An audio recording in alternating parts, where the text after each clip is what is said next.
मध्य प्रदेश में तेज हवाओं के साथ भारी बारिश वाला मौसम बन गया है। बीते 24 घंटे के दौरान प्रदेश के ग्वालियर, चंबल, इंदौर, उज्जैन संभागों के जिलों में कुछ स्थानों पर, जबकि भोपाल, जबलपुर, शहडोल, सागर, नर्मदापुर, रीवा संभाग के जिलों में अधिकांश स्थानों पर झमाझम बारिश दर्ज की गई है। दमोह, बैतूल, धार, रायसेन, नर्मदापुर, इंदौर, भोपाल, उज्जैन, भोपाल, सीहोर, बैतूल जिलों के अलग अलग हिस्सों में भारी बारिश देखी गई है। मौसम विभाग ने सूबे के कई जिलों में जोरदार बारिश की चेतावनी दी है।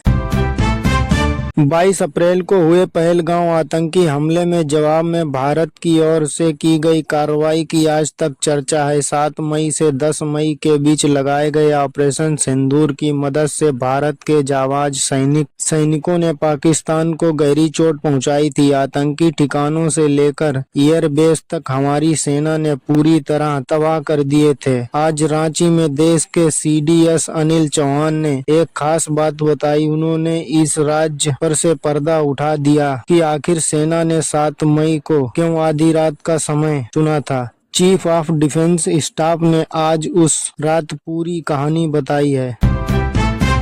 गुरुग्राम नगर निगम ने अवैध निर्माणों के खिलाफ एक और कार्रवाई की है। निगम की जोन 2 परिवर्तन टीम ने ज्योति पार्क में अवैध रूप से बनी एक बड़ी इमारत ने केवल तोड़ फोड़ की, वरन उसे सील भी कर दिया। गुरुग्राम के सोहाना में भी अवैध निर्माण के खिलाफ कार्रवाई की है। सोहाना नगर परिषद ने वार्ड 2 के गाँव धुनेला में अवैध तरीके से बनी 8 दुकानों को सील कर दिया है। अदालत के आदेश पर यह कार्रवाई की गई।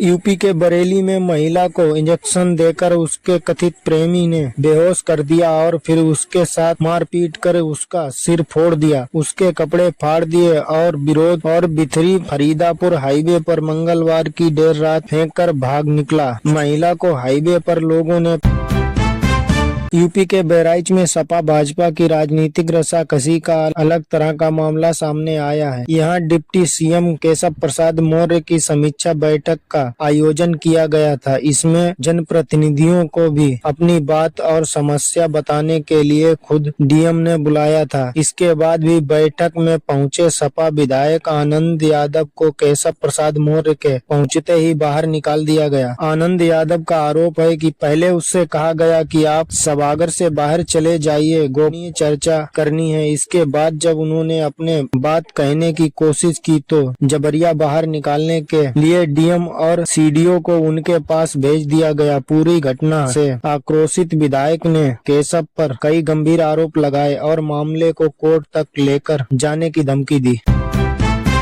अमेरिकी राष्ट्रपति डोनाल्ड ट्रंप द्वारा 50% टैरिफ लगाने की वजह से देश के कई हिस्सों में सामानों के निर्यात में बाधा आई है, लेकिन जम्मू कश्मीर के किसान और व्यापारी दूसरी वजह से परेशान हैं। दरअसल पिछले महीने हुई भारी बारिश की वजह से 270 किलोमीटर लंबा जम्मू श्रीनगर राष्ट्रीय राजमार्ग NH-44 लगातार 9 दिनों तक बंद रहा। हालांकि पिछले सप्ताह इसे खोल दिया गया, लेकिन इस मार्ग पर केवल हल्के मोटर वाहनों को ही आवाजाही की अनुमति दी गई। इसकी वजह से करीब 5000 से ज्यादा हाईवे पर फंसे हुए हैं। घाटी से देश भर के दूसरे हिस्सों में आवाजाही बाधित रहने के कारण इन ट्रकों में फल अब सड़ने लगे हैं। इसमें कश्मीर के फल व्यापारी गुस्से में हैं। अपना विरोध दर्ज कराने के लिए व्यापारियों ने सोमवार को पूरे कश्मीर की फल मंडियों में हड़ताल की है।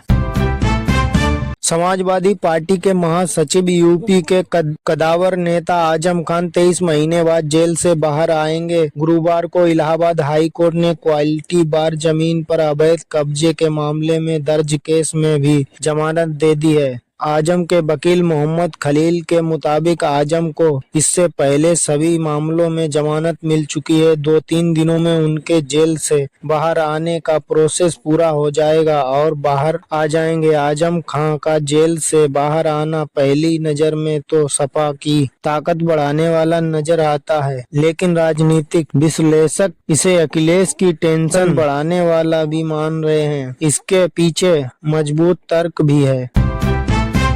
बारिश के थमने के बाद सांप बिच्छू सहित अन्य जंगली जंतुओं का सियासी इलाकों में निकलना बरकरार है। बुधवार देर शाम झांसी के महारानी लक्ष्मीबाई मेडिकल कॉलेज के गायनो ओटी में करीब 7 फीट लंबा सांप घुस गया, जिससे भगदड़ मच गई। स्टाफ दहल उठा। सूचना पर पहुंची वन विभाग की टीम ने रेस्क्यू कर सांप को काबू किया, जंगल में छुड़वाया।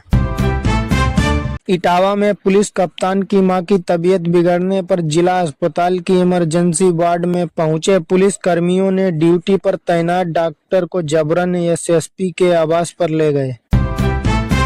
प्रधानमंत्री नरेंद्र मोदी द्वारा देशवासियों के लिए एक बड़ा दीपावली गिफ्ट करार दिया है। उन्होंने कहा कि इससे जहां ओपी उत्पाद सस्ते होंगे, वहीं उपभोक्ताओं, किसानों, कारोबारियों और आम परिवारों तक सभी को राहत देने वाले इन सुधारों का लाभ 22 सितंबर से यानी शारदीय नवरात्रि के प्रथम दिन से मिलने लगेगा। मुख्यमंत्री ने इसके लिए प्रधानमंत्री नरेंद्र मोदी और केंद्रीय वित्त मंत्री निर्मला सीतारमण के प्रति आभार व्यक्त किया।